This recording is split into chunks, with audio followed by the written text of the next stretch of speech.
President Marcos is in Tokyo to sign defense and infrastructure accords. In response to increased Chinese military pressure in the region, Philippine President Ferdinand Marcos will meet with Japan's Prime Minister in an effort to strengthen ties, notably through defense transactions. Marcos's visit comes just a week after Manila signed a deal granting U.S. soldiers access to 4 additional bases in the nation, and with Japan and the Philippines already negotiating a significant defense treaty. The agreement, known as the Reciprocal Access Agreement (RAA), would allow the countries to deploy soldiers on each other's territory for training and other missions. Japan, which attacked and occupied the Philippines during World War II, recently signed similar treaties with the United Kingdom and Australia. Although Pbbm and Japanese Prime Minister Fumio Kishida are unlikely to reach an agreement on the RAA treaty right away, they are anticipated to agree on measures to expedite military deployments for humanitarian assistance and disaster relief.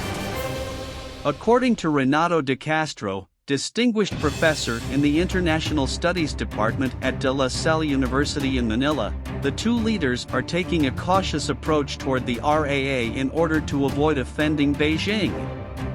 Both countries are still acutely aware that they have pricked a sensitive nerve in China by raising the prospect of an Asian encirclement of China, de Castro added. This might be the start of an Asian NATO, according to Beijing. Because Asian countries are deepening and expanding their security partnerships. Before departing on Wednesday, Pbbm termed his trip to Japan an important element of an effort to deepen partnerships with significant countries in the area under a challenging global environment. He said he was actively pursuing agreements with Tokyo in fields including agricultural, renewable energy, digital transformation, infrastructure, defense and security. On a trip that will also include a meeting with Japan's emperor, he and Kishida are set to sign 7 agreements spanning those sectors. Worried by Beijing's growing aggression toward Taiwan and its bases in the disputed South China Sea, Manila has been working to mend ties with Washington that had frayed in recent years. Given its proximity to Taiwan and its surrounding waters, the Philippines' participation would be critical in the case of a conflict with China.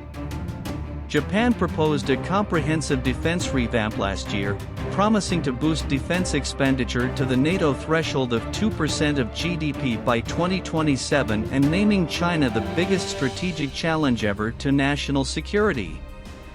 According to Manila, Japan is the Philippines' greatest diplomatic provider of active development assistance and its second-largest economic relationship.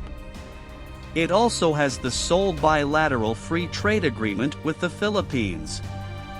Kishida is anticipated to confirm or extend a number of loan arrangements and extensions for Philippine infrastructure projects, including a $3 billion note swap to fund significant commuter rail projects.